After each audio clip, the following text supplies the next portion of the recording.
नमस्कार दोस्तों, आप सभी का स्वागत है एग्जाम दोस्त प्लस चैनल पर। साथियों, जैसा कि आपने चैप्टर 1 में जितने भी एमसीक्यू थे सभी आपने देख लिया। तो जो फॉरेस्ट गार्ड की परीक्षा है 9 नवंबर 2025 को, उसी को ध्यान में रखते हुए आज जो थ्योरेटिकल पोर्शन है उसका जो चैप्टर नंबर 2 है उससे आधारित सभी प्रश्नों को देखेंगे। तो आप सभी मित्रों को दिवाली की हार्दिक शुभकामनाएं। और शुरुआत करने से पहले मर्यादा पुरुषोत्तम श्री राम के चरणों में नमन करते हैं। और आइए देखते हैं जो चैप्टर नंबर 2 है उससे कितने प्रश्न जो है आपको यहाँ पर सॉल्व करने हैं।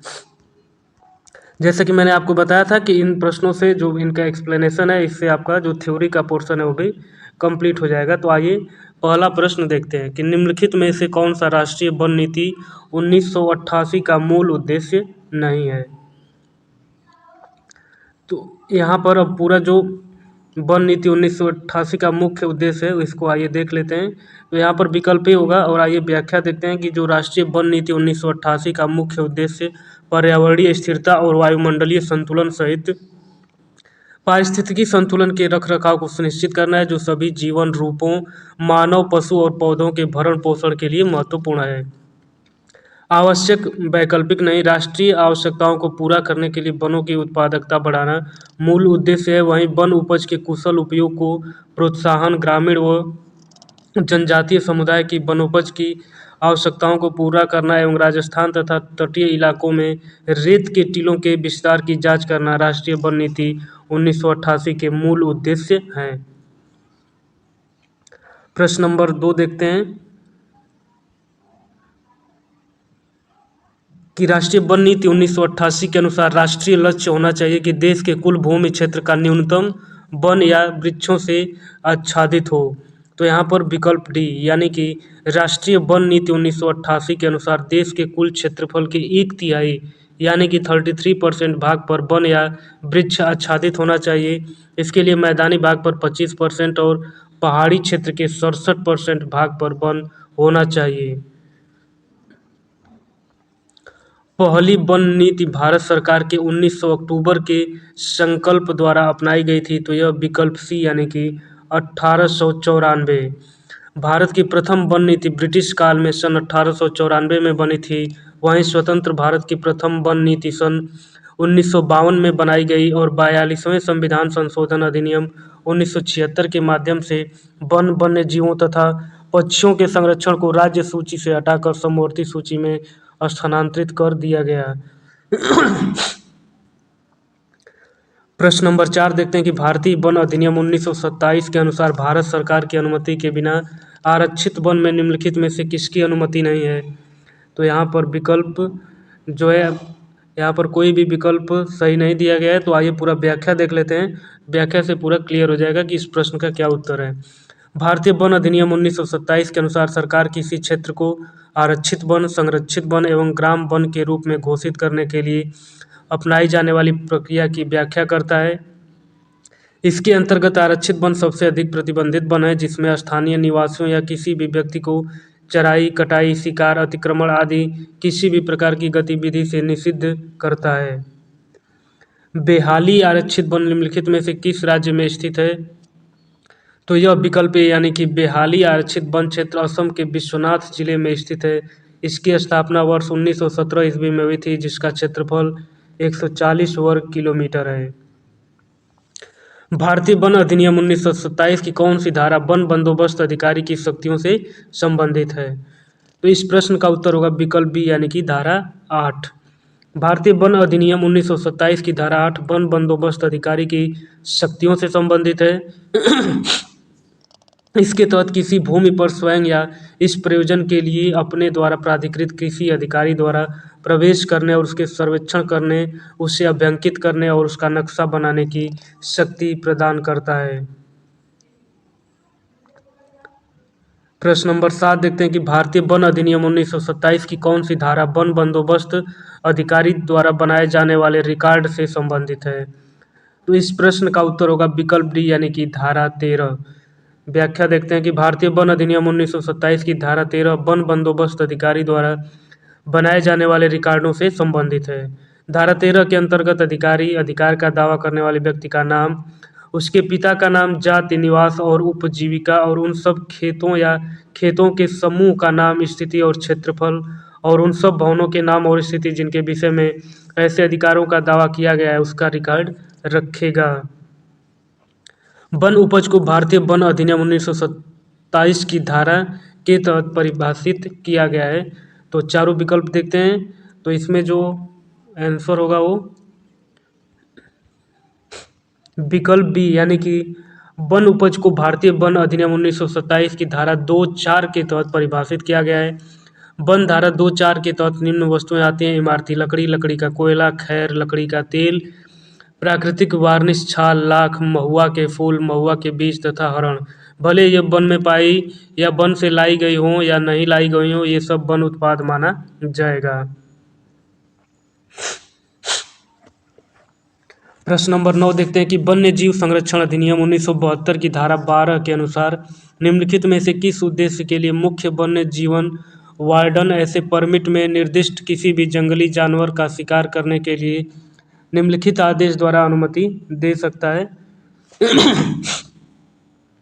तो यहाँ पर विकल्प बी यानी कि वैज्ञानिक अनुसंधान के लिए। वन्य जीव संरक्षण अधिनियम 1972 की धारा 12 के अनुसार मुख्य वन्य जीव वार्डन शिक्षा, वैज्ञानिक अनुसंधान और वैज्ञानिक प्रबंधन के उद्देश्य के लिए परमिट में निर्दिष्ट किसी भी जंगली जानवर का शिकार करने के लिए लिखित आदेश की अनुमति दे सकता है।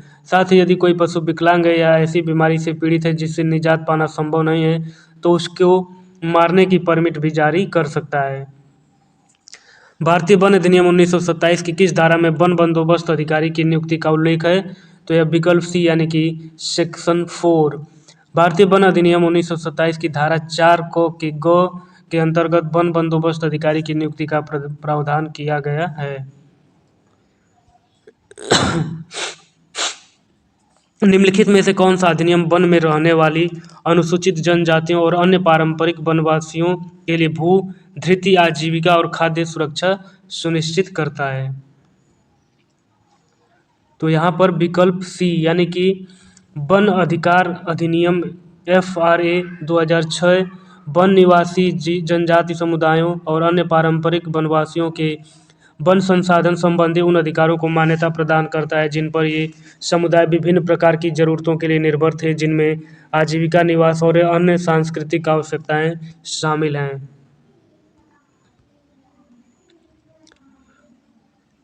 निम्नलिखित में से क्या वन बंदोबस्त पक्ष विंग की गतिविधि है? तो यह विकल्प सी यानी कि सीमा स्तंभों के निर्माण से संबंधित गतिविधियों का प्रबंधन। व्याख्या देखते हैं कि वन बंदोबस्त विंग पक्ष के पास वन सीमाओं का सर्वेक्षण, अधिकारों का निपटान, नए वन ब्लॉकों की अधिसूचना, सीमा स्तंभों की निगरानी और वन सीमाओं की घोषणा और रखरखाव से संबंधित अन्य गतिविधियों की जिम्मेदारी है। विंग निम्नलिखित गतिविधियां करता है: वन ब्लॉक की अधिसूचना, वन बंदोबस्त अधिकारियों के गतिविधियों की निगरानी एवं सीमा स्तंभों के निर्माण संबंधी गतिविधियों का प्रबंधन। निम्नलिखित में से कौन सा अधिनियम आरक्षित वन के उत्परिवर्तन से संबंधित है? तो यह विकल्प बी यानी कि 1981 संरक्षण अधिनियम 1980। वन संरक्षण अधिनियम 1980 की धारा 2 वनों के संरक्षण या गैर वन प्रयोजन के लिए वन भूमि के उपयोग के लिए राज्य सरकार पर प्रतिबंध के बारे में है। यह राज्य सरकार को निर्देश जारी करने के लिए केंद्र की पूर्व अनुमति के अलावा निम्न को प्रतिबंधित करता है: किसी भी कानून में किसी आरक्षित वन या उसके किसी भी हिस्से को आरक्षित नहीं किया जाएगा। अतः स्पष्ट है कि वन संरक्षण अधिनियम 1980 आरक्षित वन के उत्परिवर्तन से संबंधित है।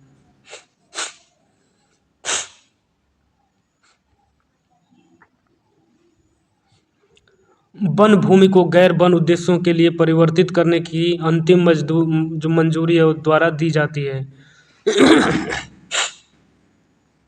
यानी कि विकल्प सी MOEF वन भूमि को गैर वन उद्देश्य के परिवर्तित करने की अंतिम मंजूरी प्रदान करने का अधिकार MOEF केंद्रीय पर्यावरण एवं वन मंत्रालय, वर्तमान में केंद्रीय पर्यावरण, वन एवं जलवायु परिवर्तन मंत्रालय का है और केंद्रीय पर्यावरण एवं वन मंत्रालय की स्थापना 1985 में की गई थी।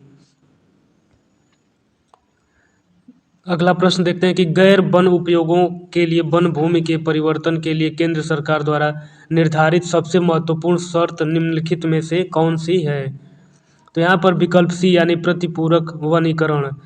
वन संरक्षण अधिनियम 1980 के अनुसार जब वन भूमि का उपयोग किसी गैर वानिकी उद्देश्यों यथा खनन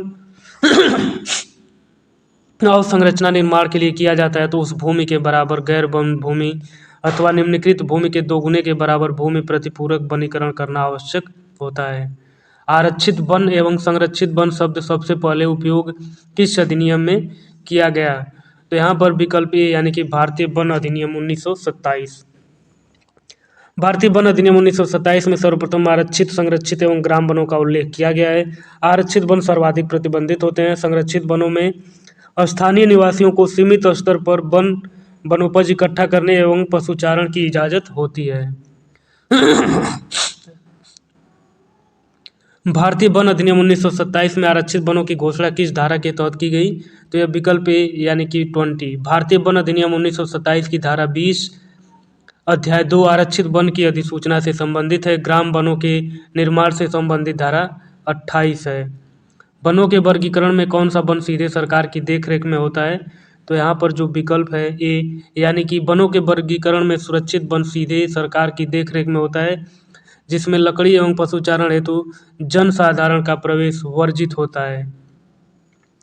किस वनों के वर्गीकरण में लकड़ी इकट्ठा करना एवं पशुचारण की छूट होती है। तो यह विकल्प बी यानी कि संरक्षित वन में। संरक्षित वनों में लकड़ी इकट्ठा करना एवं पशुचारण की छूट होती है। देश का लगभग 29% वन क्षेत्र संरक्षित वन की श्रेणी में शामिल है। तो यहाँ पर ध्यान देना कि संरक्षित वन और आरक्षित वन दो प्रकार के वन जो है बताए गए हैं। तो संरक्षित वन में लकड़ी इकट्ठा करना और पशुचारण की छूट होती है, वहीं जो आरक्षित वन होते हैं वहाँ पर पूरी तरह से प्रतिबंध लगा रहता है। भारत में अति सघन वनों का सर्वाधिक क्षेत्र जिस राज्य में पाया जाता है वह है। तो विकल्प ए यानी कि अरुणाचल प्रदेश। वन स्थिति रिपोर्ट 2021 के अनुसार अति सघन वनों का सर्वाधिक क्षेत्र वाला राज्य अरुणाचल प्रदेश है। भारत के निम्नलिखित में से किस राज्य के सर्वाधिक क्षेत्र में वन आच्छादित है। तो यह विकल्प सी यानी कि मध्य प्रदेश। भारत वन स्थिति रिपोर्ट 2021 के अनुसार सर्वाधिक वन आच्छादित क्षेत्र वाला राज्य है मध्य प्रदेश, 77,482 वर्ग किलोमीटर। अरुणाचल प्रदेश 66,688 वर्ग किलोमीटर। वहीं छत्तीसगढ़ 55,611 वर्ग किलोमीटर वन क्षेत्र के साथ जो राज्य है वो वन से आच्छादित है। भारत का कुल भौगोलिक क्षेत्र में सघन वनावरण का प्रतिशत है। तो यह विकल्प सी यानी कि लगभग 12%। नई वन रिपोर्ट 2021 के अनुसार भारत के भौगोलिक क्षेत्र में सघन वनावरण निम्न है। अति सघन वन जो है 3.04%, मध्यम सघन वन जो है 9.33% और कुल सघन वन जो है 12.37% है। किस राज्य में 80% से अधिक क्षेत्र वन आच्छादित है। तो यहाँ पर विकल्प सी यानी कि मणिपुर।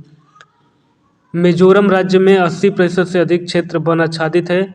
वर्तमान में शीर्ष प्रतिशत वनावरण वाले राज्य हैं मिजोरम 84.53, अरुणाचल प्रदेश 79.33, मेघालय 76% और मणिपुर जो है वो 74.34 है।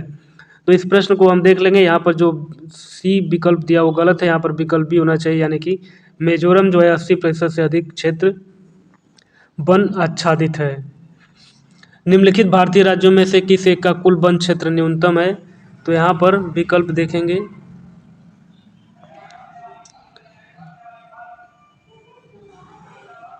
तो यहाँ पर विकल्प सी यानी कि वन रिपोर्ट 2021 के अनुसार सर्वाधिक वनावरण मध्य प्रदेश जहाँ पर 77,493 वर्ग किलोमीटर में तथा सबसे कम हरियाणा ये 1603 वर्ग किलोमीटर राज्य में है। निम्नलिखित में से कौन सा सुमेलित है। तो यहाँ पर देख लेते हैं कि मध्य प्रदेश का जो वर्ग किलोमीटर क्षेत्रफल है वहाँ पर 77,493 वर्ग किलोमीटर, अरुणाचल प्रदेश 66,431, उड़ीसा जो है 52,156 और महाराष्ट्र जो है 50,798 वर्ग किलोमीटर। अतः महाराष्ट्र का सुमेलन सही है। उत्तर प्रदेश के किस जिले में सर्वाधिक वनावरण क्षेत्र है। तो यह विकल्प है यानी कि सोनभद्र। उत्तर प्रदेश में सर्वाधिक वनावरण वाला जिला सोनभद्र है। इसके बाद क्रमशः लखीमपुर खीरी व मिर्जापुर का स्थान आता है। वन महोत्सव की शुरुआत कब की गई थी? तो यह विकल्प है यानी कि 1950 में।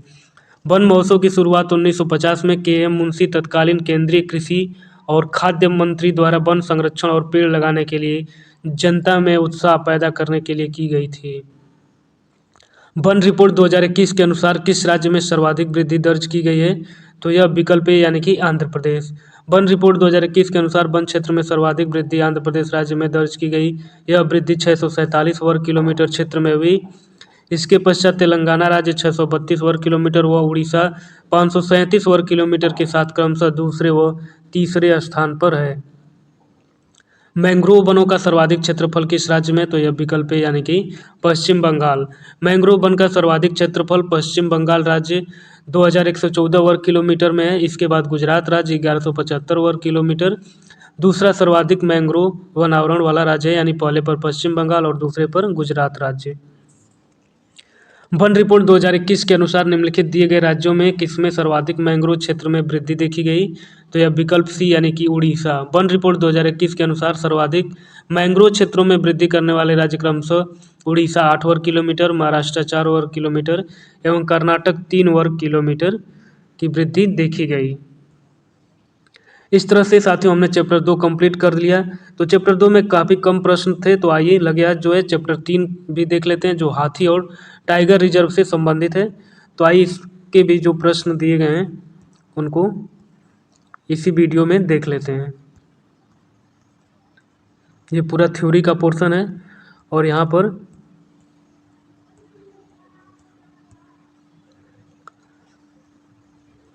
अब आइए जो इस चैप्टर से एमसीक्यू दिया गया उनको देख लेते हैं। तो पहला जो प्रश्न है कि बाघ संरक्षण के लिए भारत में प्रोजेक्ट टाइगर कब शुरू किया गया था? तो यह विकल्प बी यानी कि 1973 में। भारत में बाघों की संख्या में लगातार गिरावट के कारण वर्ष 1973 में भारत सरकार ने बाघों को संरक्षित करने के लिए प्रोजेक्ट टाइगर कार्यक्रम शुरू किया। वर्तमान में कुल 54 टाइगर रिजर्व हैं और 54वां टाइगर रिजर्व जो है वीरांगना दुर्गावती मध्य प्रदेश में स्थित है। निम्नलिखित में से कौन सा भारत में सबसे बड़ा क्षेत्रवार टाइगर रिजर्व है? तो यह विकल्प ए यानी कि नागार्जुन सागर श्रीशैलम। नागार्जुन सागर श्रीशैलम भारत का सबसे बड़ा टाइगर रिजर्व है। इसका क्षेत्रफल 5,937 वर्ग किलोमीटर, 3,721 कोर एरिया और 2,216 बफर एरिया है। इसका विस्तार 5 जिलों में है जो अपनी अत्यधिक जैव विविधता के लिए जाना जाता है। निम्नलिखित में से कौन सा हाथी आरक्षित क्षेत्र केरल में स्थित नहीं है? तो यह विकल्प सी यानी कि मयूरभंज। मयूरभंज हाथी आरक्षित क्षेत्र उड़ीसा में स्थित है। वर्ष 1992 में केंद्र सरकार द्वारा हाथियों के संरक्षण के लिए प्रोजेक्ट एलिफेंट की शुरुआत की गई थी और वर्ष 2010 में भारत सरकार द्वारा हाथी को विरासत पशु घोषित किया गया। पिछले साल अगस्त 2022 में विश्व हाथी दिवस भारत में मनाया गया था। तो यह विकल्प डी यानी पेरियार केरल में। अगस्त 2022 में विश्व हाथी दिवस केरल के पेरियार में मनाया गया। प्रोजेक्ट एलिफेंट के 30 वर्ष पूरा होने के उपलक्ष्य में यहाँ पर पहली बार गज गौरव पुरस्कार प्रदान किया गया। उल्लेखनीय है कि भारत में विश्व की 65% से अधिक हाथी निवासित हैं। क्वेश्चन नंबर 5 देखते हैं। तो यहाँ पर हम डायरेक्ट इसका जो सही सुमेलन है वही देख लेते हैं। पेंच टाइगर रिजर्व जो है मध्य प्रदेश में स्थित है। सतपुड़ा टाइगर रिजर्व मध्य प्रदेश में, रानीपुर टाइगर रिजर्व उत्तर प्रदेश के चित्रकूट जिले में और रामगढ़ विषधारी टाइगर रिजर्व जो राजस्थान राज्य से संबंधित है। प्रोजेक्ट टाइगर के तहत केंद्र सरकार के साथ पन्ना बायोस्फीयर रिजर्व निम्नलिखित में से किस राज्य सरकार द्वारा संरक्षित है? तो यह विकल्प बी यानी कि मध्य प्रदेश। पन्ना भारत का 22वां एवं मध्य प्रदेश का 5वां बाघ अभ्यारण्य है। वर्ष 1994 में भारत सरकार द्वारा इसे प्रोजेक्ट टाइगर में शामिल किया गया। पर्यावरण, वन एवं जलवायु परिवर्तन मंत्रालय ने इसे वर्ष 2011 में बायोस्फीयर रिजर्व घोषित किया। इसका प्रशासन एवं संरक्षण केंद्र एवं राज्य सरकार दोनों के द्वारा किया जाता है। सुमेलन वाला प्रश्न है, तो आइए यहाँ पर देख लेते हैं। ऐसे प्रश्नों में जो फैक्ट्स दिए हो रहते हैं तो उनको याद करना जो है ज़रूरी होता है। तो आइए सीधे जो फैक्ट्स हैं उनको हम याद करते हैं कि देहांग देबांग रिजर्व जो है अरुणाचल प्रदेश में, मानस बायोस्फीयर रिजर्व असम में, नंदा देवी बायोस्फीयर रिजर्व उत्तराखंड में और सिमलीपाल बायोस्फीयर रिजर्व जो है उड़ीसा राज्य में अवस्थित है। भारत में प्रोजेक्ट टाइगर प्रारंभ किया गया था? तो यह विकल्प बी यानी कि 1973 में। भारत में प्रोजेक्ट टाइगर का प्रारंभ 1973 ईस्वी में किया गया था। यह वन्य जीव संरक्षण अधिनियम 1972 के तहत शुरू किया गया था।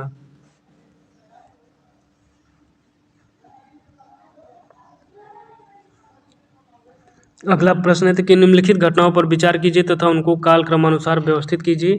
तो इनको देखना है कि इनकी शुरुआत कब की गई थी। तो आइए डायरेक्ट देखते हैं। वन्य जीव संरक्षण अधिनियम जो 1972 में आया था। प्रोजेक्ट टाइगर की शुरुआत 1973 में, प्रोजेक्ट हाथी 1992 में और जैव विविधता अधिनियम जो है 2002 में। यानी कि सबसे पहले जो वन्य जीव संरक्षण अधिनियम 1972 और सबसे लास्ट में जैव विविधता अधिनियम 2002 शुरुआत किया गया। निम्नलिखित बाघ अभ्यारण्य टाइगर रिजर्व में से कौन सा मध्य प्रदेश में स्थित नहीं है? तो यह विकल्प है यानी कि अमनगढ़। अमनगढ़ बाघ अभ्यारण्य उत्तर प्रदेश के बिजनौर जिले में स्थित है। इसे जिम कॉर्बेट बाघ अभ्यारण्य के बफर क्षेत्र के रूप में घोषित किया गया है। अन्य सभी बाघ अभ्यारण्य मध्य प्रदेश में स्थित हैं, अर्थात बांधवगढ़, कान्हा और संजय डुबरी बाघ अभ्यारण्य मध्य प्रदेश में ही अवस्थित हैं। भारत में उत्तर से दक्षिण की ओर स्थित टाइगर रिजर्व का सही क्रम निम्नलिखित में से कौन सा है? तो यह विकल्प बी यानी जिम कॉर्बेट, सरिस्का, सिमलीपाल, पेरिया है। भारत में उत्तर से दक्षिण की ओर स्थित टाइगर रिजर्व का सही क्रम है जिम कॉर्बेट उत्तराखंड में, सरिस्का राजस्थान में, सिमलीपाल उड़ीसा में और पेरियार जो है केरल राज्य में अवस्थित है। वर्तमान समय में भारत में कितने टाइगर रिजर्व हैं? तो यह विकल्प सी यानी कि 55। वर्तमान समय में भारत में 55 टाइगर रिजर्व हैं। भारत में 1 अप्रैल 1973 को बाघ संरक्षण का शुभारंभ किया था। ये सब डेटा थोड़ा सा हो सकता है मिसमैच हो जाए, क्योंकि डेटा जो है हर साल बदलते रहते हैं। तो थोड़ा सा इस टाइप के प्रश्नों को जो डेटा है उसके आप थोड़ा सा एक बार चेक कर लीजिएगा, क्योंकि ये जो बुक में लिखा है वही बताया जा रहा है, परंतु जो करंट का डेटा है वो बदलता रहता है। तो इस प्रश्नों पर थोड़ा सा आप अपनी तरफ से एफर्ट लगा लीजिएगा। भारत में बाघों की संख्या कितनी है? तो यह विकल्प बी यानी कि 2967। भारत में 29 जुलाई 2019 को जारी की गई all India tiger estimation report 2018 के अनुसार भारत में बाघों की कुल संख्या 2967 है। मार्च 2024 में जारी एक रिपोर्ट के अनुसार भारत में बाघों की संख्या लगभग 3682 हो गई है। तो यहाँ पर भी एक डेटा लिखा है जो अपडेटेड है, लेकिन क्या पता इससे भी कोई अपडेटेड डेटा आया हो, तो इस पर भी थोड़ा सा आप अपनी साइड से एक एफर्ट लगा लीजिएगा। भारत का 53वां टाइगर रिजर्व के रूप में किसे शामिल किया गया है? तो यह विकल्प जो है बी, भारत का 53वां टाइगर रिजर्व के रूप में रानीपुर टाइगर रिजर्व को शामिल किया गया है। यह उत्तर प्रदेश के चित्रकूट जिले में स्थित है। वर्तमान में भारत में 55 टाइगर रिजर्व हैं। अगला प्रश्न देखते हैं। सूची 1 को सूची 2 से सुमेलित करना है। तो यहाँ पर डायरेक्ट आंसर देखते हैं कि जो कामेंग हाथी रिजर्व है वो अरुणाचल प्रदेश में, लेमरू छत्तीसगढ़ में, मैसूरू कर्नाटक में और इनटंकी जो है हाथी रिजर्व नागालैंड में अवस्थित है। बादल खोल तिमोर पिंगल हाथी रिजर्व कहाँ पर है? तो यह विकल्प बी यानी कि छत्तीसगढ़ में। बादल खोल तिमोर पिंगल हाथी रिजर्व छत्तीसगढ़ में स्थित है और नागालैंड में इंटंकी हाथी रिजर्व स्थित है। भारत में एलिफेंट प्रोजेक्ट कब प्रारंभ किया गया था? तो यह विकल्प सी यानी कि 1992 में। भारत में एलिफेंट प्रोजेक्ट का शुभारंभ 7 सितंबर 1992 में किया गया था। यह प्रोजेक्ट हाथियों की संख्या में वृद्धि के लिए सिंहभूम झारखंड जिले में स्थापित किया गया था। हाल ही में उत्तर प्रदेश के किस अभ्यारण्य को हाथी रिजर्व के रूप में सूचीबद्ध किया गया है? तो यह विकल्प सी यानी कि तराई क्षेत्र में। हाल ही में उत्तर प्रदेश के तराई क्षेत्र को हाथी रिजर्व के रूप में सूचीबद्ध किया गया है, जो भारत का 33वां हाथी रिजर्व है और जिसका क्षेत्रफल 3049 वर्ग किलोमीटर है। नीलांबर हाथी रिजर्व पार्क कहाँ पर स्थित है? तो यह विकल्प देखते हैं। विकल्प बी यानी कि नीलांबर हाथी रिजर्व पार्क जो है केरल में स्थित है। केरल में अन्य हाथी रिजर्व पार्क वायनाड, अनामुदी तथा पेरियार हैं। यहाँ पर वन्य जीव अभ्यारण्य और उनके राज्य से सुमेलन बताना है कि कौन सा सुमेलन नहीं है। तो आइए जो सीधा इसका सही सुमेलन पूरा देख लेते हैं कि मोकाम्बिक वन्य जीव अभ्यारण्य कर्नाटक में, दालमा झारखंड में, नयर केरल में और कोटिगांव जो है गोवा राज्य में स्थित है। असम में मानस अभ्यारण्य जाना जाता है। तो यह विकल्प बी यानी बाघों के लिए। मानस वन्य जीव अभ्यारण्य असम राज्य में स्थित है। यह पहला अभ्यारण्य था जिसे 1973 में प्रोजेक्ट टाइगर के तहत टाइगर रिजर्व के नेटवर्क में शामिल किया गया था। मानस वन्य जीव अभ्यारण्य को 1985 में विश्व विरासत स्थल के रूप में चिन्हित किया गया था और इसे वर्ष 1989 में बायोस्फीयर का दर्जा प्रदान किया गया।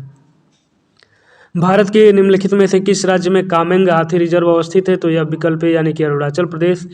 कामेंग हाथी रिजर्व भारत के अरुणाचल प्रदेश राज्य में स्थित है। कुछ महत्वपूर्ण हाथी रिजर्व एवं उनकी अवस्थिति निम्नलिखित है।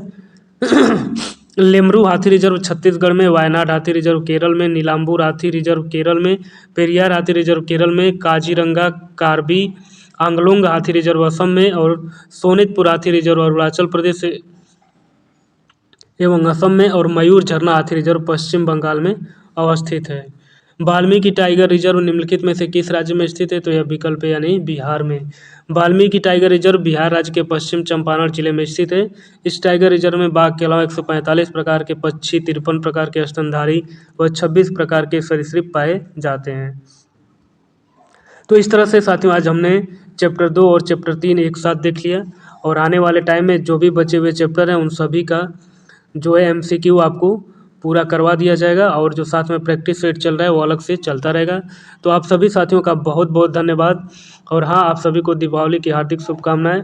और चैनल पर मित्रों अगर पहली बार आए हैं तो प्लीज़ चैनल को सब्सक्राइब कर दीजिएगा, वीडियो को लाइक कीजिएगा, और हो सके तो अपना महत्वपूर्ण कमेंट जो है नीचे सुझाव जो है कमेंट कीजिएगा। तो आप सभी मित्रों का बहुत बहुत धन्यवाद। नमस्कार, जय श्री राम दोस्तों।